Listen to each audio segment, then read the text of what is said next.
Welcome back to another episode of The Intersection. First off, did you miss me? My name is Chanae Wood. I am a partner here at Weiss, Serota, and I'll be your host for today's episode.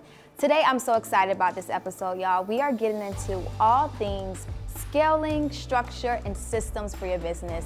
And I'm here with three powerhouse women who are not just doing the work, they're living the work. And so, without further ado, let's get into this episode.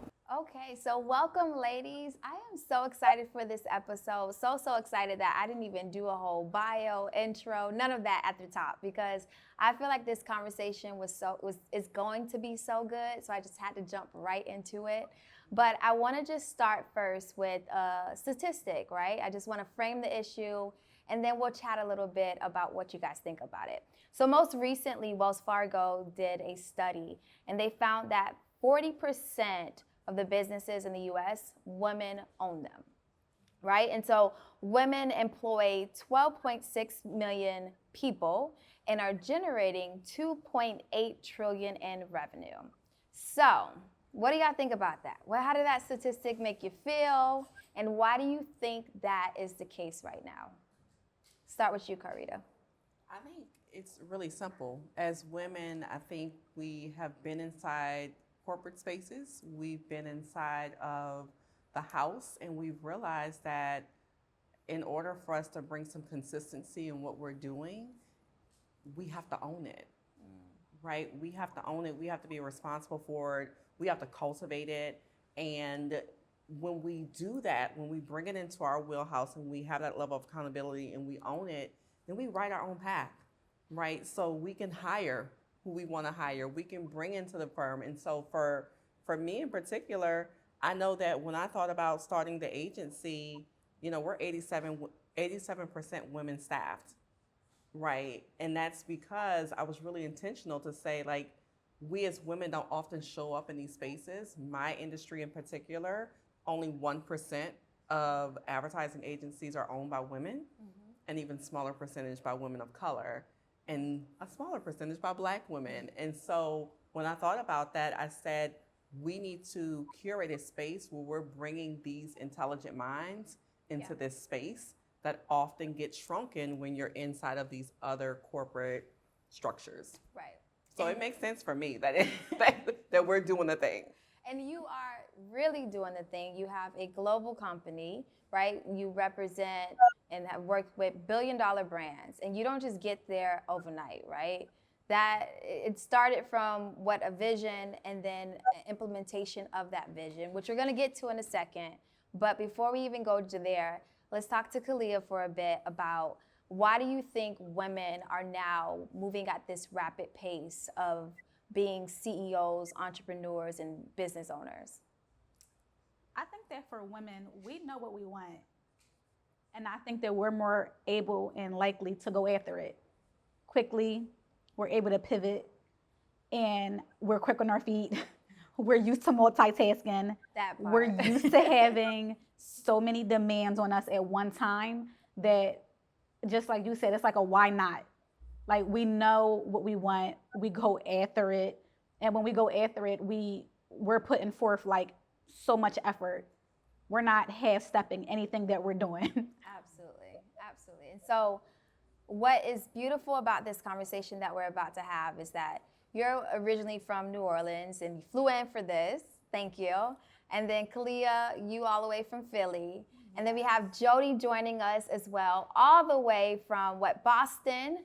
And so it is a commonality, though, a thread that's run between all of us in terms of being women in business and the passion behind it. And sometimes we can get so passionate about these areas of our lives and what we're doing. But at the end of the day, if you are in business, you're in business to make money, right?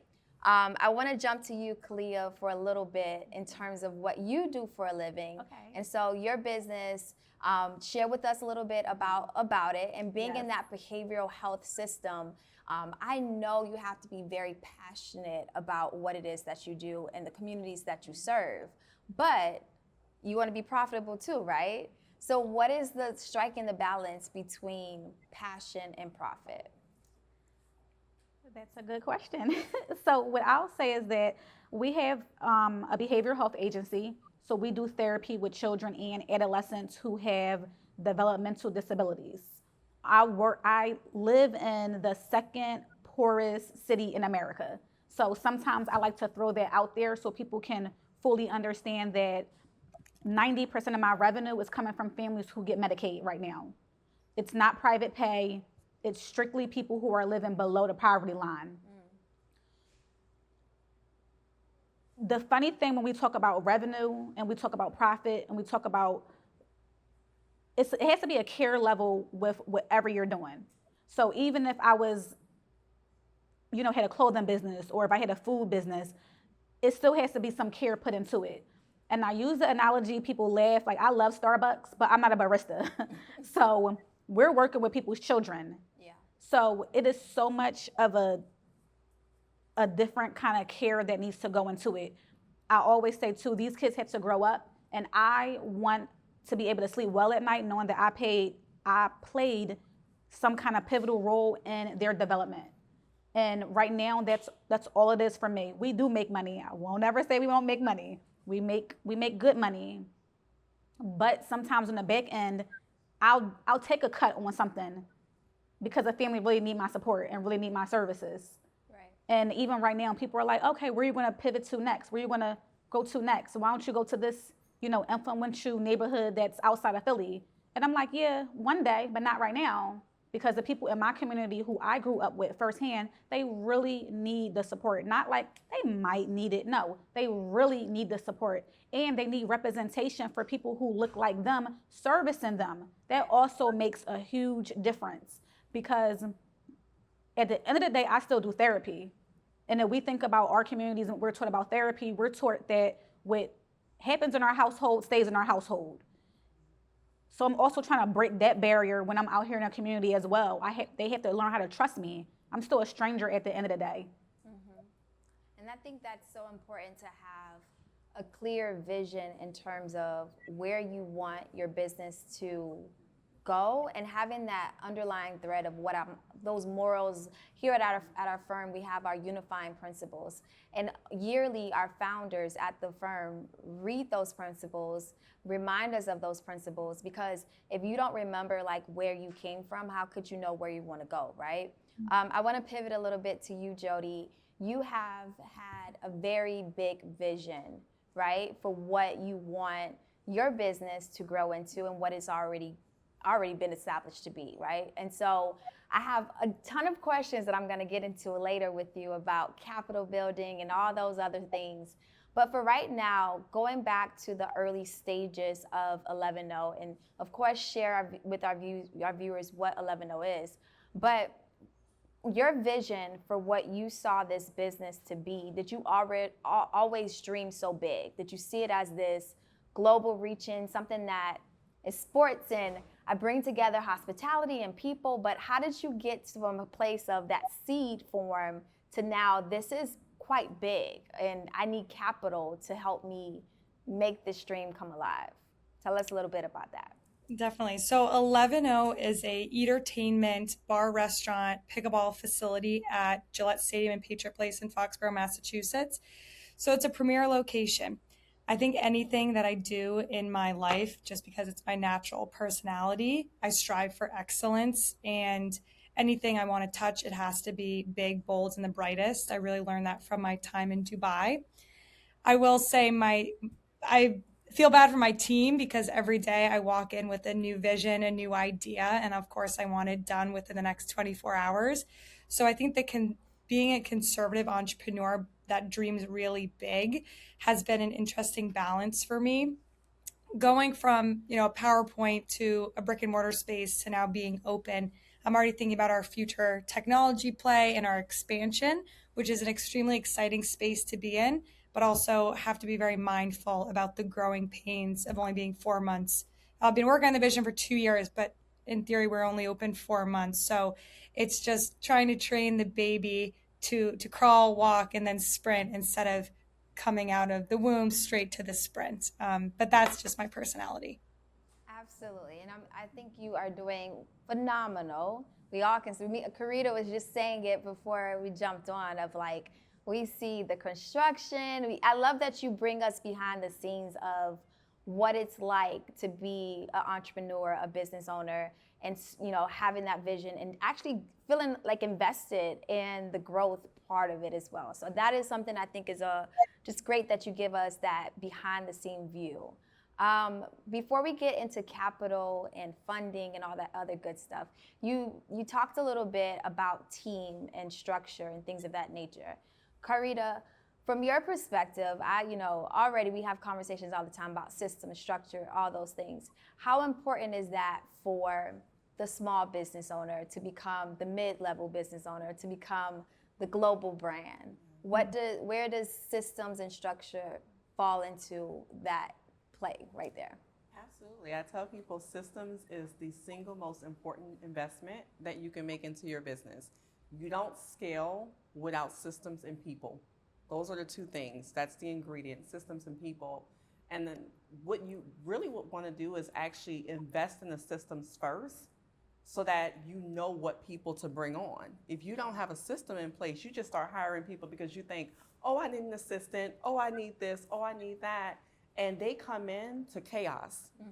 There's no format, there's no policies, there's no SOPs, there's no workflows, we haven't automated anything. And so they're coming into this mess, and then when they don't perform in the way that we want them to, now we're like, oh, well, they're useless, and we need to let them go, we need to fire them, but you never set them up for success. Right. So it actually wasn't fair, right?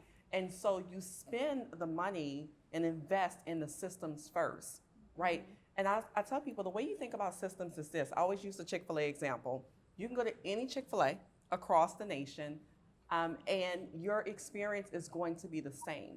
Your system is what helps to cultivate the experience, right? And the idea is that you want your system to create a space where no matter how people engage with you, they're getting the same exact experience, no matter what location they go to, no matter who they engage with, because the systems is going to help you identify how we need to train. Right. How are we teaching our culture? Are we hiring for culture? Or are we simply hiring for skill and then we lack culture, which then affects the experience? And so you invest in those systems. Once you get the systems in play, now you hire the people that now work within the systems. And that's an ingredient for success. That's what helps you scale as a business. And before you know it, the scale, I always tell people, once the foundation is good, your scale will almost catapult. You just grow exponentially to the point where we'll see 11-0 in a couple of years in multiple locations, in multiple cities and things like that, because you're investing in the systems first. Now I just find the right people to plug into those systems. It's a plug and play, right? You can't duplicate people, but you can duplicate a system. So once you get the system in place, now you can grow. And we did that even when we work with our clients, right? So we got a deal with NFL. It was a one-time thing in New Orleans. And I was like, how can we keep this thing on repeat? Because I like their money, right?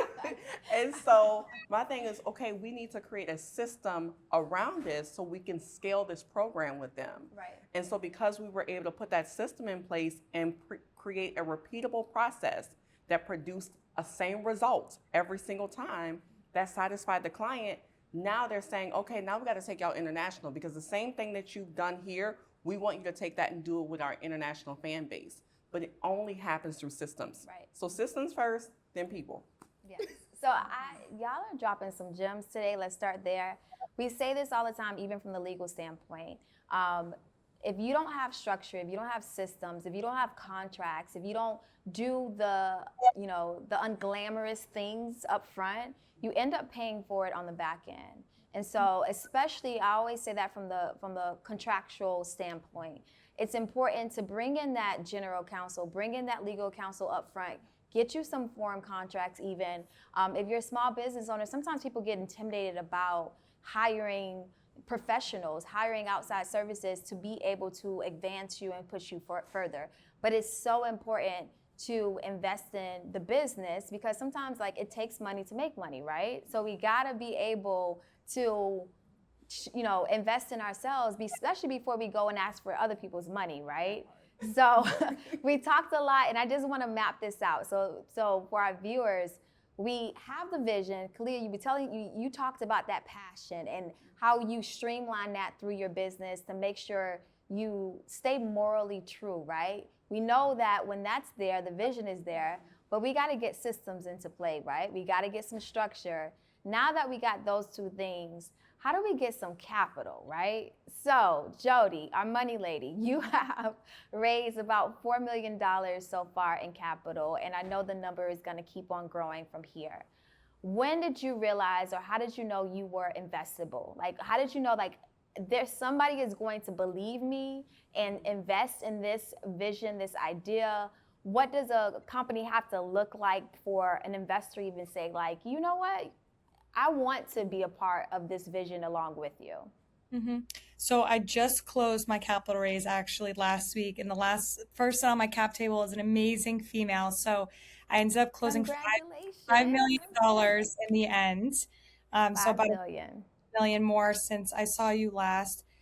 For me, because I knew I was going to reach out to my own personal network, I had to make sure that my business plan was solid. So after I visited 60 facilities domestically and 4 internationally, I knew every single question, not only about the brick and mortar space, the pickleball industry. There was not one person that knew more the ins and outs of my industry and in the entertainment space.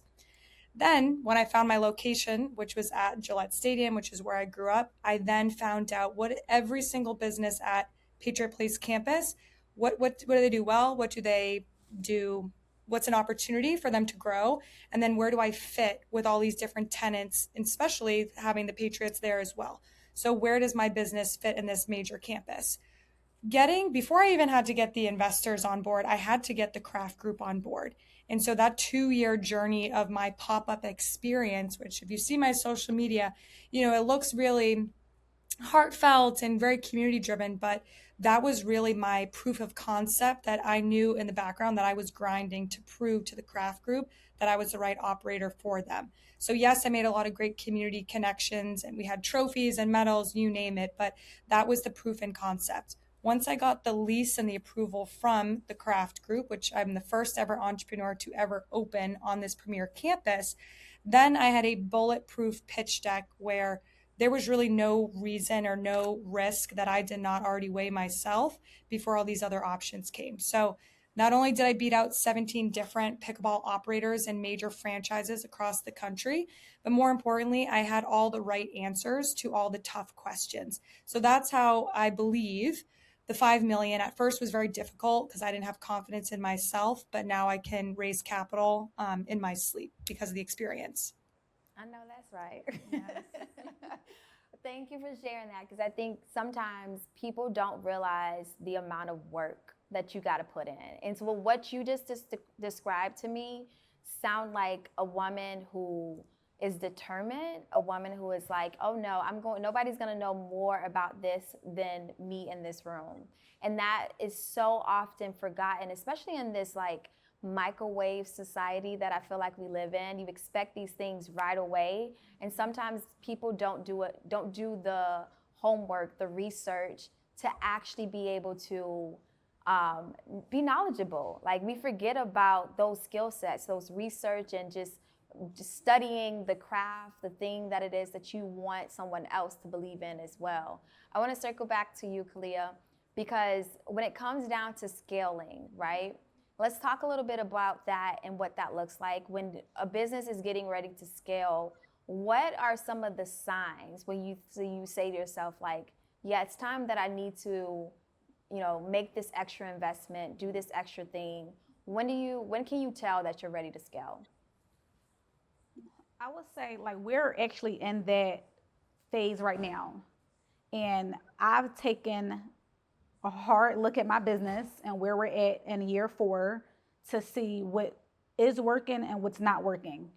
And just like you gave the example for Chick-fil-A, if we open up in another county or another state, we shouldn't be going against anything that we're doing. Whatever systems and operations that we put in place, it's going to be the same exact thing. And it's a lot of moving parts in my business. So the conversation with myself made me realize we're not ready. We're not ready. So we're not ready right now for another state. I can take on another school contract, I can't do another state yet. Yeah. So I'm like, we're not there yet. And because it's gaps and it's holes. And I think that once you take a step back at every part of your business, you'll be able to see. And for me, I was able to clearly see. We wrote out all of our operations from if we have a new client come in, if we get a new hire for different positions in, if we have, when parents call us initially, like, what are we doing? Are we just taking everybody that needs the services? Like, how are we figuring out who's a good fit or who's not a good fit? Even with employees, we're really focused on the culture of steady strides right now. And my team knows if you don't fit the culture, you're not going to work here. Right. And you're not going to be hired here, unfortunately, because we have a very good reputation in the community and we want to maintain that. And it can take one person to tank everything that you've been working for. And I know some people don't think that your name and reputation is important, but that's all you have. Yeah. And honestly, you got such a good one that the city of Philadelphia deemed your company as employer's choice, right? Yep, we got employer of choice for 2026, and that was the first thing we got this year in January. So we were up there with some really, really big name companies, and it just made me realize that in my space, it's a little oversaturated right now. So for me to be able to get this, I was like, okay, this means that we're doing something right. Yeah. And then people are able, it's credibility for our business, and it's visibility for the business as well. Right, absolutely. So when you get to that point, that place that you are, and I applaud you for being able to identify the gaps and the holes, and to say like, no, we're not ready yet, because the risk with that, the risk of jumping too soon can really make or break your business. Now your reputation is in jeopardy. Now word of mouth gets out. You don't jeopardize, relationships. So I think it's a very smart move to be able to be self-reflective, to know when to go and when not to go. I want to talk about risk, right? Or even risk management, because even as an attorney, that's how my mind operates all day, every day. I'm always talking about the legal exposure, what's the risk, what's the pros, what's the cons, which route to take. And when it comes down to scaling, right?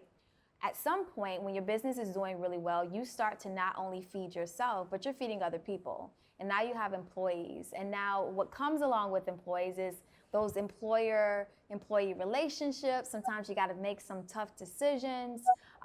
So Carrita, tell us a little bit about most recent decisions that you may or may not have had to make. And as your company is scaling, you're employing more people, what are you learning from being an employer now?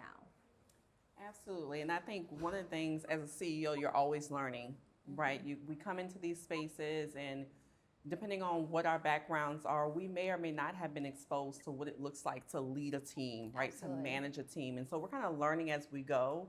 And so for me, over these last couple of years, really building the team, one thing for sure I've learned is we hire for culture and we train for skill, right? If you can't see the vision, if you can't come into the organization and understand what our mission is and our vision and our values, and you can't live out those values, then you're probably not the best person for our organization. So even our interview styles look a lot different.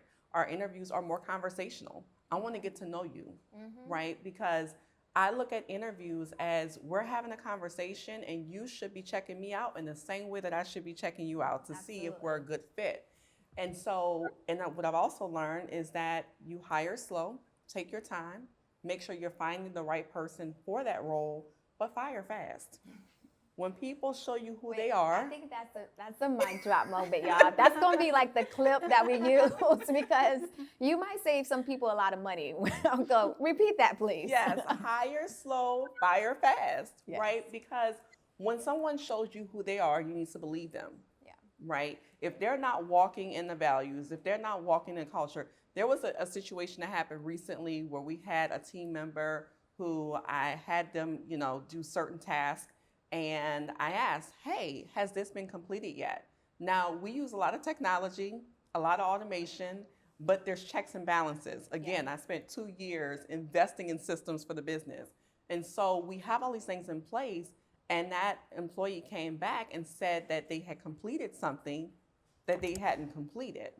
Well, now that becomes an integrity issue, right? Because it was something small, it was simple, and I would have much rather you come and say, you know, I haven't gotten to that yet, but I'm gonna go ahead and put that at the top of my priority list. But instead, you chose to not be honest. And I'm sitting here looking like, you didn't send it out, because I would have gotten a BCC that it was sent out, because our system automatically BCCs me on those emails. And so it was one of those things at the end of the day, had to have that hard conversation and say, listen, especially for someone in your role, if we can't be integral, we can't be in this role, right? And that person chose to step back from the role because they knew that they had not been integral. And I had been watching it for a long time. And I have grace, and I believe in coaching and all the things, but I do believe that when people show you who they are, you have to believe them, you have to hire slow, you have to fire fast.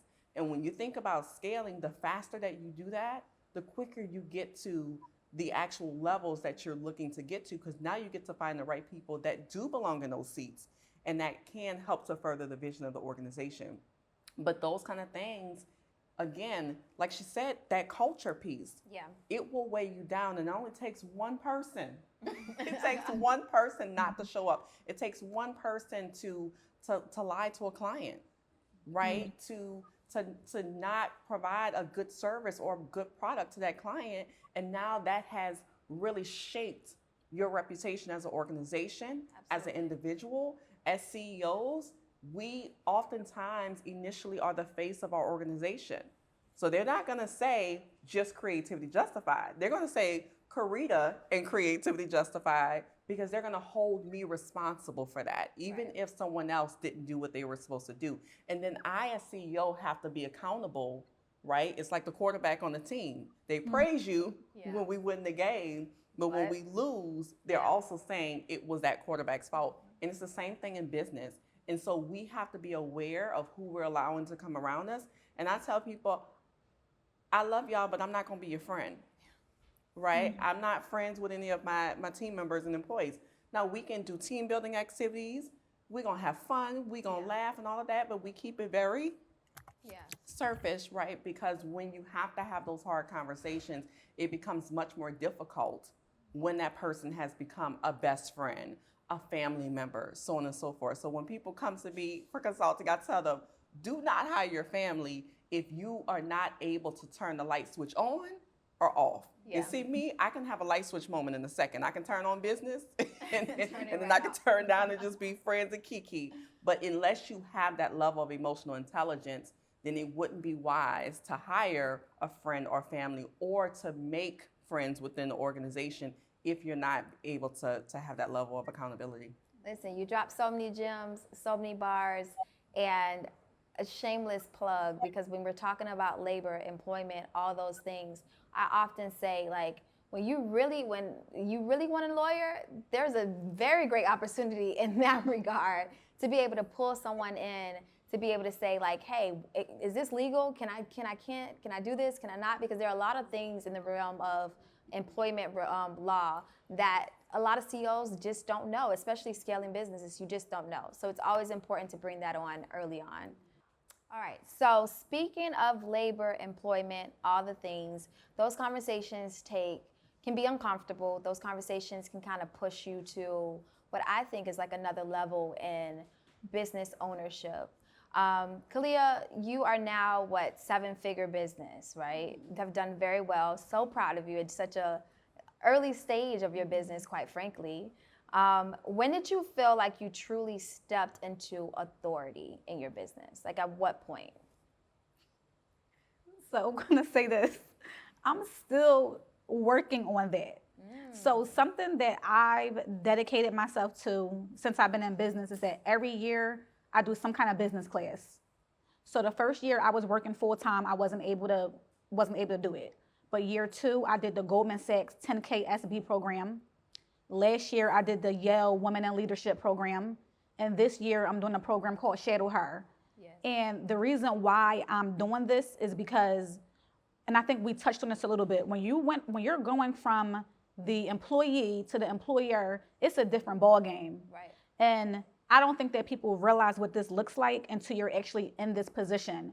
You're being pulled in so many different angles. Everybody needs something from you. And how do you give to those people without taking from you and also losing a part of yourself at the same time?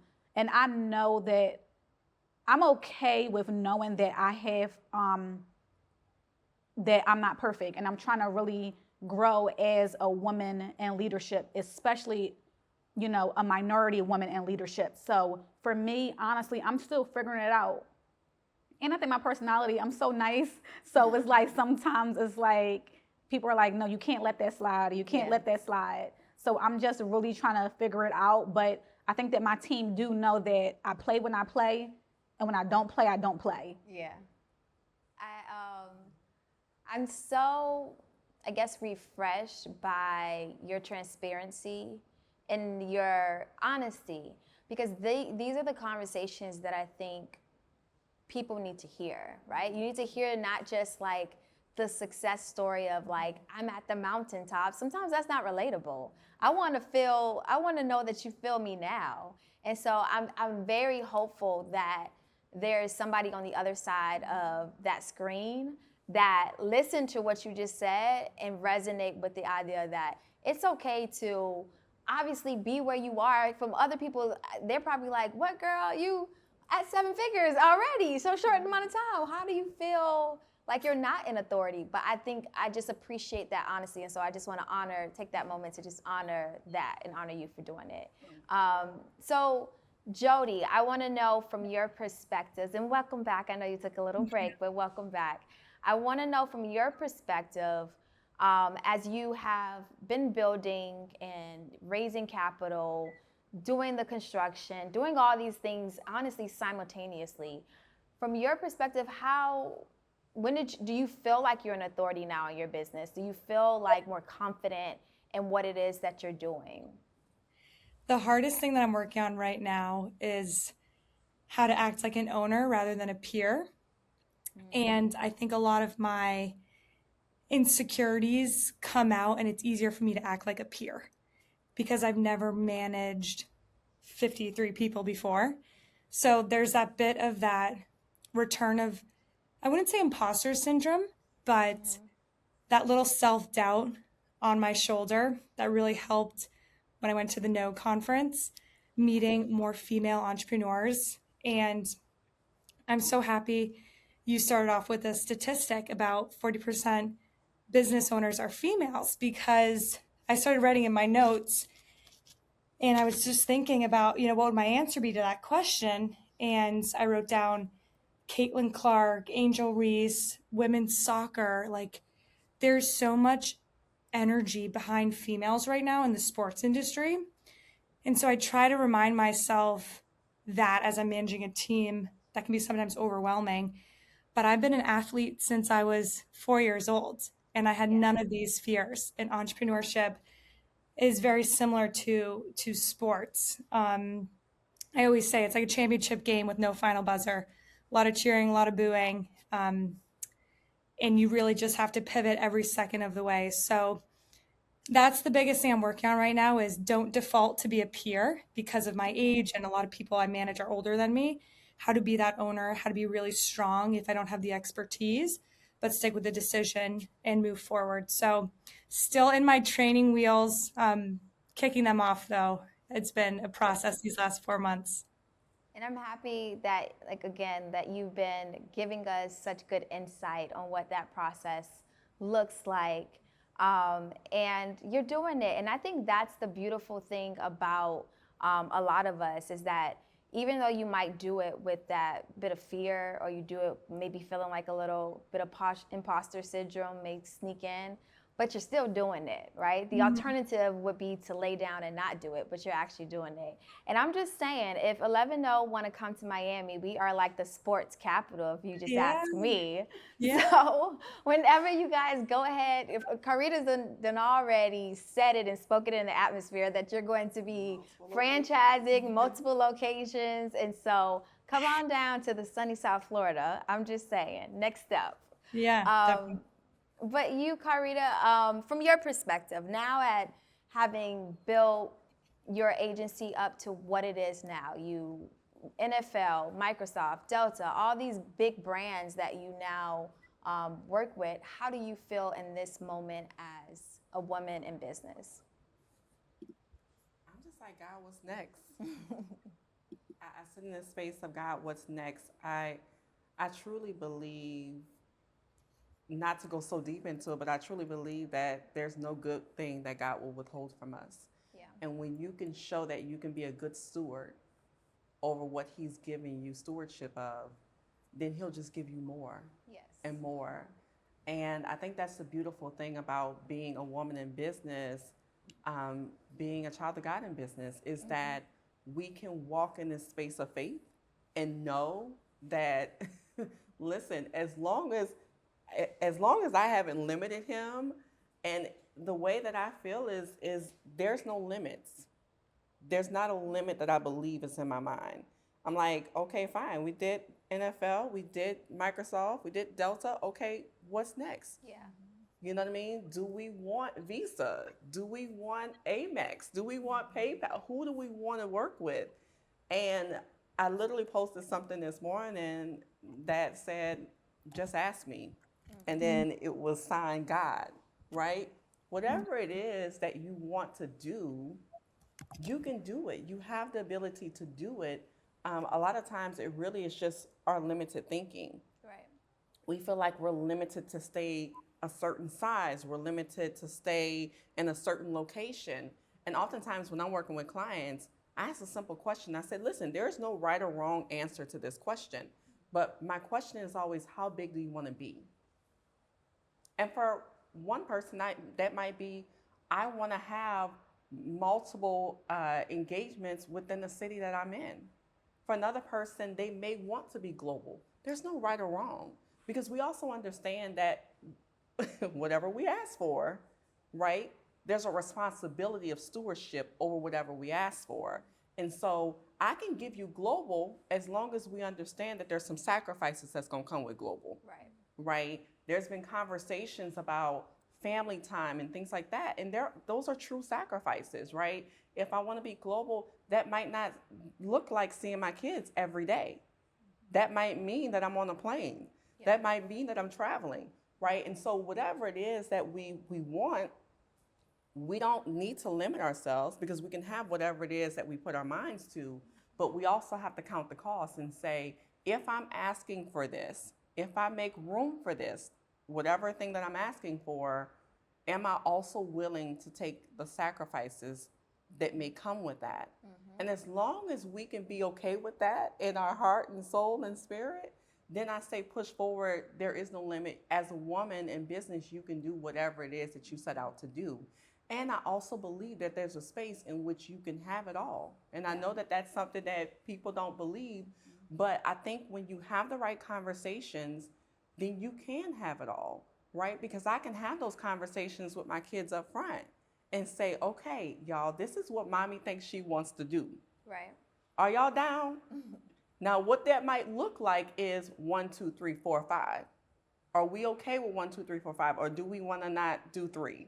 Maybe not do 4, right? Same thing with my husband, same thing with my friendships, my parents. It's having those conversations. And what you'll find is what most people want is they just want a conversation. They want you to be honest with them. They want you to be transparent. And if we could learn to do that as women growing in the spaces that we're growing in, there's no limit. Absolutely.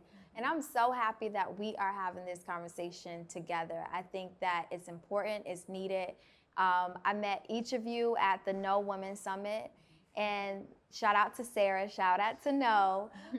But that is the importance and the power of networking and community and getting in front of other like-minded women. And so I'm so happy to share this space with you all, to be able to pour into our viewers, but also to just like pour into ourselves too, because I think we all have different threads, different storylines, but it seems like it's all that there's that one little thread that connects around the room. And so I'm so happy to be here. We like to close out our episodes with a little fast fire questions. And so don't think too long. They're not so hard. You just got to give me a quick answer, okay? So we're going to start with you, Jodi, over there.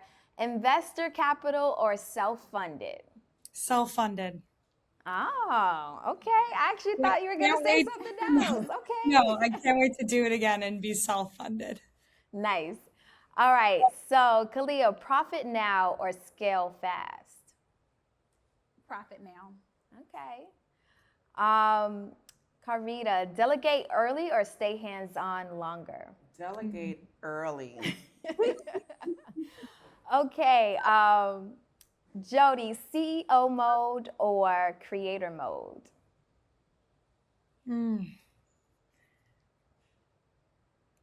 Creator mode. Yeah, I'm a creator too. I can't help it. I like to, gotta let my brain do its job, okay? Have a little fun out here. Khaliah, control or collaboration? Collaboration. Yeah, it sounds like it, especially with the business type that you have. Now, let's get a little personal. So, for Carrita, work-life balance or work-life integration? Work-life integration. Always, huh? Always. Always. Okay, so plan everything or move with flow? Which one you got? I'm a planner. Yeah. I'm a planner. So plan everything. Yeah, it sounds like, you know, because you're our systems lady anyway, so it sounds like that would be up your speed. So look, I want just one last thing. If you can take a look at your camera, and so we'll take just no more than 30 seconds. Speak to the woman, entrepreneur, business owner on the other side that might be struggling at this moment to stay with the vision, right? She wants to give up, she wants to stop. What is your word of encouragement to her? I know it's tough. I know right now you may not can see the light at the end of the tunnel. What I'm gonna tell you to do is just put one foot in front of the other today. If you can't do anything else, just take one step. And then the next day, take another step. And the next day, take another step. And one day you'll look back and realize that you walked an entire journey by just waking up every day and putting that one foot in front of the other. Thank you. And Khaliah, for you? So one of my favorite quotes, I'm going to paraphrase it, but it's by Thomas Edison, and it's a lot of life's failures don't realize how close they were to success. When I'm speaking with kids, when I'm speaking to people in general, I just always use that quote because people have a tendency to give up too fast when things start to get a little bit challenging, but things are supposed to be challenging. If they're too easy, you got to question it. So just don't lose faith and just keep going. All right. And what about you, Jodi? What you got for our viewers? I would say reframe your mindset and think, what if I made this fun? So even if it's the worst day ever, you didn't close the deal, you have a lawsuit on your desk, what if I made this fun? So if you can find that mentality and reframe those chaotic thoughts into funness, then every day will feel like your dream and you'll always be floating. And that's what I've been feeling since I started this business. Awesome. I love that so much. And honestly, I had so much fun with y'all. I felt extremely relaxed, extremely poured into, even from my standpoint. And so thank y'all so much for flying in to be with us. Thank you, Jodi, for carving out time from your busy schedule. I know you got a lot going on. And thank you for tuning in. I am your host, Chanae Wood. I'm a partner here at Weiss Serota. This has been the last episode of our season 1 for The Intersection, but don't worry, you can go back and replay all of our episodes to catch up and digest a bit, but we'll be back. But thank you so much for tuning in this season. It has been an absolute pleasure, and we will meet you next time right back here at The Intersection.